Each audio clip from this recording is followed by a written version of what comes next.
Shalom Elohim, haleluya, puji nama Tuhan. Semangat pagi Bapak Ibu Saudara yang dikasihi Tuhan kita, Yesus Kristus. Jumpa lagi bersama saya Pendeta Samuel Mabuntu dalam Renungan Pagi ke 1874 hari Renungan Pagi ini mengudara. Puji Tuhan.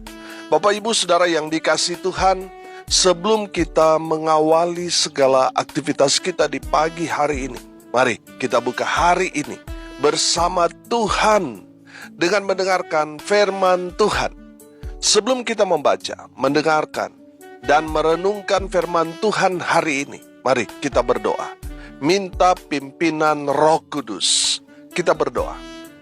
Bapa di surga, berbicaralah kepada kami semua. Pakai firman Tuhan ini untuk menegur kami, menasihati kami, menguatkan kami, meneguhkan iman percaya kami, dan menuntun kami, supaya kami terus berjalan di jalan Tuhan yang benar. Dan pakai firman Tuhan ini untuk memberkati kami semua. Di dalam nama Tuhan Yesus yang adalah firman Allah yang hidup, kami berdoa. Amin. Haleluya. Bapak Ibu Saudara yang dikasihi Tuhan, bersama dengan saya kita akan belajar Alkitab dari kitab Kejadian sampai kitab Wahyu. Mari buka Alkitab kita dalam kitab 2 Samuel pasal 6 ayat 10 sampai ayat 12. Demikian firman Tuhan. Sebab itu Daud tidak mau memindahkan tabut Tuhan itu ke tempatnya, ke kota Daud. Tetapi Daud menyimpang dan membawanya ke rumah Obed Edom, orang Gad itu. 3 bulan lamanya tabut Tuhan itu tinggal di rumah Obed Edom, orang Gad itu. Dan Tuhan memberkati Obed Edom dan seisi rumahnya. Diberitahukanlah kepada Raja Daud demikian. Tuhan memberkati seisi rumah Obed Edom dan segala yang ada padanya, oleh karena tabut Allah itu. Lalu Daud pergi mengangkut tabut Allah itu dari rumah Obed Edom ke kota Daud dengan sukacita. Amin. Haleluya. Bapak Ibu Saudara yang dikasihi Tuhan, firman Tuhan ini masih satu konteks dengan kebenaran firman Tuhan yang kemarin. Pasca kematian Uza yang sangat tragis, di mana Uza mati karena kena murka Tuhan. Kemarin kita sudah belajar tentang kesalahan Uza yang mengakibatkan Tuhan membunuh Uza. Saudara masih ingat dosa Uza? Yang pertama apa? Teledor. Yang kedua apa? Ceroboh. Yang ketiga apa? Pandang enteng, menganggap remeh. Sehingga apa? Tabut Allah itu jatuh. Saudara yang dikasihi Tuhan, saya belajar dari kebenaran firman Tuhan yang kemarin. Kalau sudah bilang pelayanan, jangan main-main, saudara. Karena yang kita layani adalah Tuhan, Allah yang Maha Kuasa, dan juga Allah yang Maha Tahu. Mana yang betul-betul sungguh-sungguh melayani Tuhan dengan segenap hati, dan mana yang hanya modus dan lain sebagainya, Tuhan tahu. Makanya ketika kita dipercaya satu pekerjaan Tuhan, pelayanan, lakukan itu dengan segenap hati. Amin. Haleluya. Saudara yang dikasihi Tuhan, jangan teledor, jangan ceroboh, jangan pandang enteng. Tetap lakukan pekerjaan Tuhan itu dengan sepenuh hati kita. Haleluya.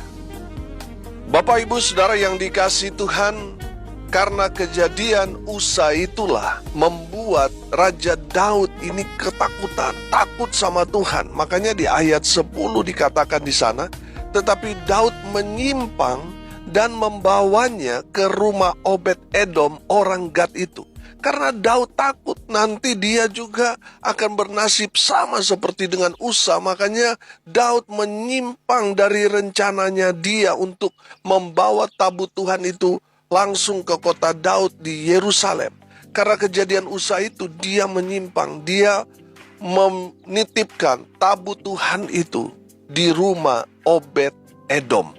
Saudara yang dikasihi Tuhan, Rupanya kehadiran tabut Tuhan di rumah Obed-Edom membuat rumah Obed-Edom itu diberkati Tuhan dengan luar biasa. Amin.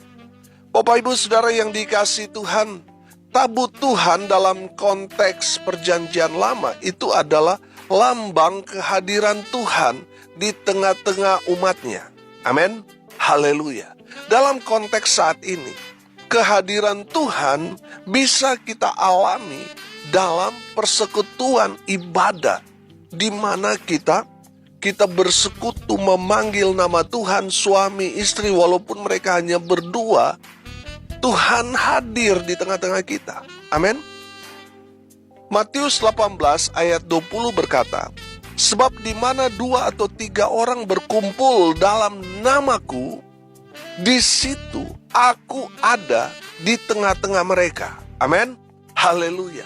Bapak Ibu Saudara yang dikasihi Tuhan, saya percaya di saat kita bersekutu bersama dengan orang percaya di dalam nama Tuhan Yesus Kristus, Tuhan hadir di tengah-tengah kita. Amin. Haleluya. Saya percaya kalau Tuhan hadir di tengah-tengah kita, maka kehidupan kita pasti diberkati. Amin. Karena apa? Karena sumber berkat ada di tengah-tengah kita, ada bersama-sama dengan kita. Saudara yang dikasihi Tuhan, dengar ini baik. Dari firman Tuhan ini mengajarkan kita bahwa ketika kita mengundang hadirat Tuhan dalam kehidupan kita, dalam persekutuan kita, pasti kita diberkati Tuhan luar biasa. Sama seperti Tuhan memberkati Obed-Edom.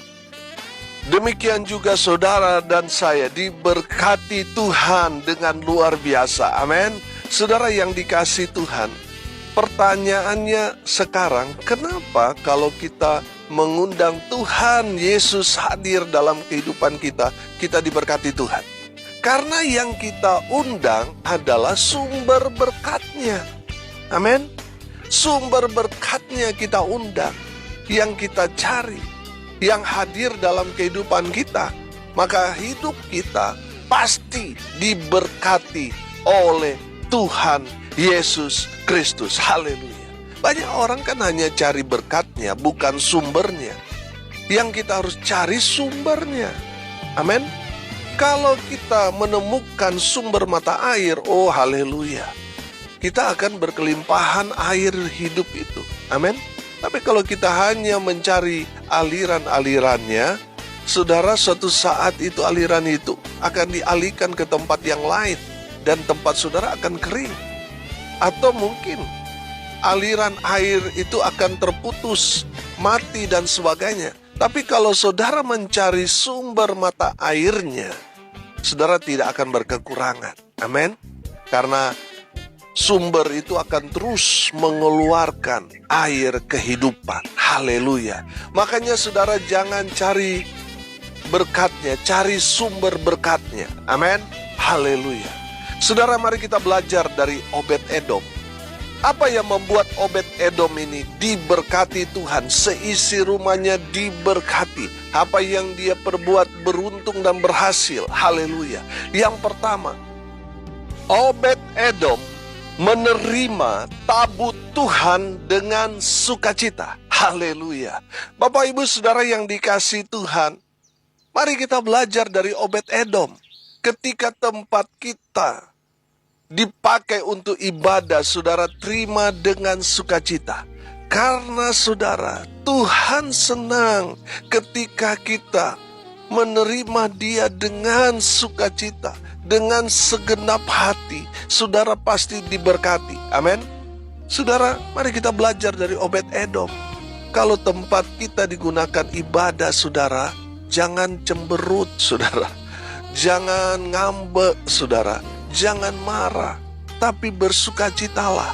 Karena di saat 2-3 orang berkumpul memanggil nama Tuhan Yesus, Tuhan hadir di tengah-tengah kita. Sumber berkat itu hadir, sehingga dalam rumah tanggamu diberkati, usahamu diberkati. Makanya undang Yesus selalu dalam kehidupanmu. Amin. Supaya engkau diberkati. Haleluya. Bapak ibu saudara yang dikasihi Tuhan, ada banyak orang ketika tempatnya mau digunakan untuk ibadah atau kena giliran untuk ibadah, nggak siap lah alasannya dan sebagainya. Intinya dia mau menolak tempatnya untuk digunakan ibadah. Saudara, bagaimana saudara mau diberkati kalau saudara nggak mengundang Yesus hadir di dalam kehidupan rumah tanggamu? Saudara yang dikasihi Tuhan, kalau saudara mau diberkati sama seperti Obed-Edom, undang Tuhan Yesus hadir dalam kehidupan. Terima dia dengan sukacita. Amin. Sama seperti Obed-Edom, menerima tabut Tuhan itu dengan sukacita. Tadi saya katakan, tabut Tuhan dalam konteks perjanjian lama itu kan bukti kehadiran Tuhan di tengah-tengah umat Tuhan. Kalau dalam konteks sekarang ini ya kita bersekutu beribadah, kita sedang mengundang sumber berkat, yaitu Tuhan Yesus Kristus hadir dalam kehidupan kita. Haleluya. Yang kedua saudara, Obed-Edom melayani Tuhan dengan segenap hati. Amin. Selama tabut Tuhan ada di rumahnya, oh haleluya, saya percaya Obed-Edom melayani Tuhan dengan segenap hati. Haleluya. Makanya saudara tidak heran Obed-Edom diberkati Tuhan dengan luar biasa, karena dia melayani Tuhan. Selama tabut Tuhan itu ada di rumahnya, dia melayani Tuhan dengan sukacita. Haleluya. Bapak ibu saudara yang dikasihi Tuhan, saya percaya jerih lelah kita ketika kita melayani Tuhan, Tuhan akan perhitungkan semuanya, dan Tuhan akan berikan berkat kepada kita semua, para pelayan-pelayan Tuhan. Ketika kita melayani Tuhan, berkat itu pasti mengikuti. Amin. Kalau saudara bekerja atau melayani atasan saudara, bos saudara, pasti saudara dapat gaji, pasti saudara dapat upah, ada juga dapat tip, bonus saudara dan sebagainya. Karena saudara melayani dengan segenap hati, sehingga bos saudara puas dan memberikan bonus kepada saudara. Nah, kalau kita melayani Tuhan, Raja di atas segala raja, upah itu juga saudara akan saudara dapatkan. Amin. Tuhan akan berikan kepada kita. Saudara yang dikasihi Tuhan, mari kita melayani Tuhan dengan sukacita, dengan segenap hati. Jangan bersungut-sungut. Ada orang melayani Tuhan, tapi yang keluar dari hatinya itu sungut-sungut. Selalu ngomongin orang, gak puas, itu orang gak bagus. Padahal dia hamba Tuhan. Saudara, kalau saudara hamba Tuhan, sudah. Gak usah lihat orang yang kinerjanya buruk, selalu saudara nilai. Sudah olah-olah saudara yang paling terbaik. Saudara jangan. Fokus saja melayani Tuhan. Berikan yang paling terbaik buat Tuhan. Amin. Karena kalau saudara dalam melayani, saudara sudah bersungut-sungut, saudara, apapun pelayanan kita pasti ditolak Tuhan.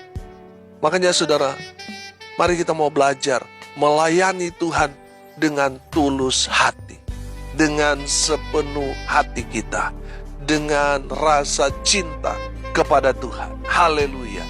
Obed-Edom melayani Tuhan. Selama tabut Tuhan ada di rumahnya, Obed-Edom melayani Tuhan.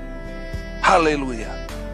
Dan yang terakhir, yang ketiga, kita belajar dari Obed-Edom. Kenapa Obed-Edom diberkati Tuhan dengan luar biasa?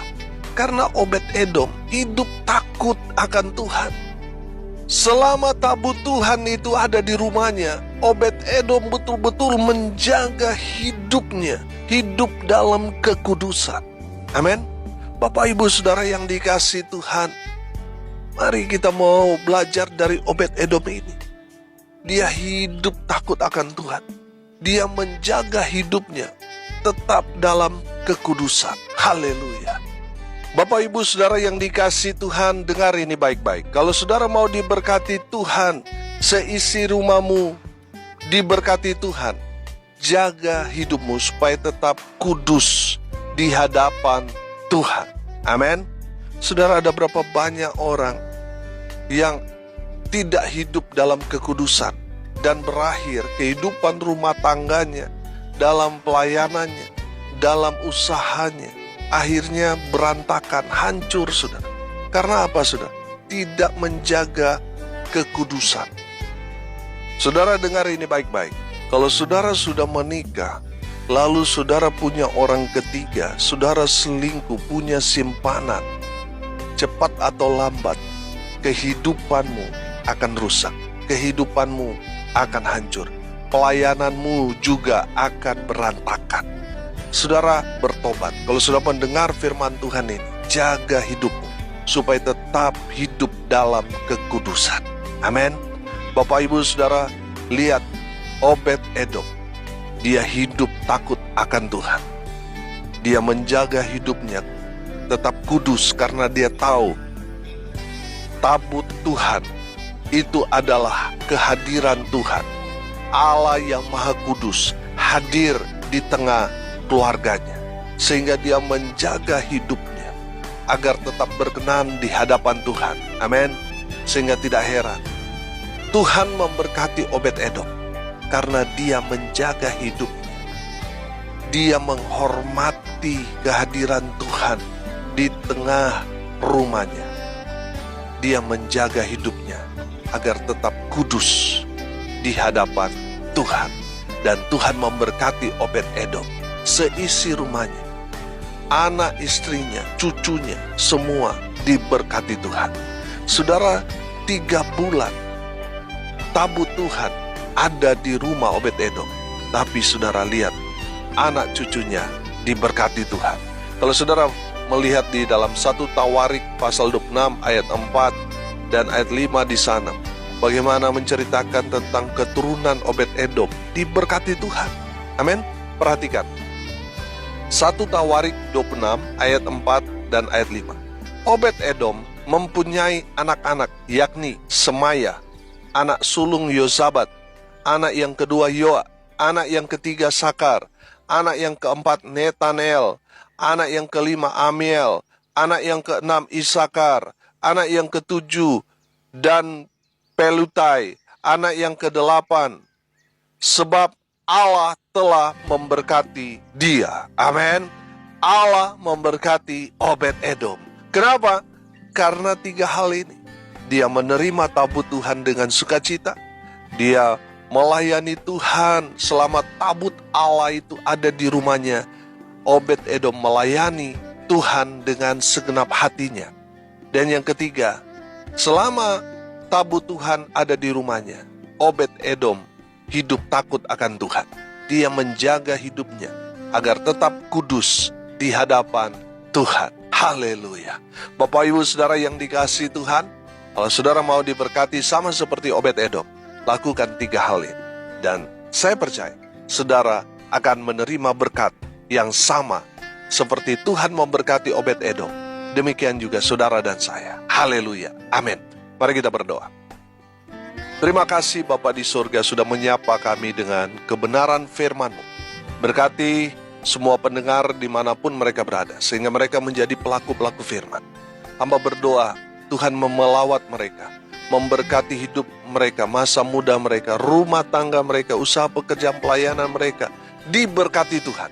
Hamba berdoa ya Tuhan, mereka yang sakit Tuhan lawat, Tuhan jamah, Tuhan sembuhkan oleh bilur-bilur darah Yesus Kristus.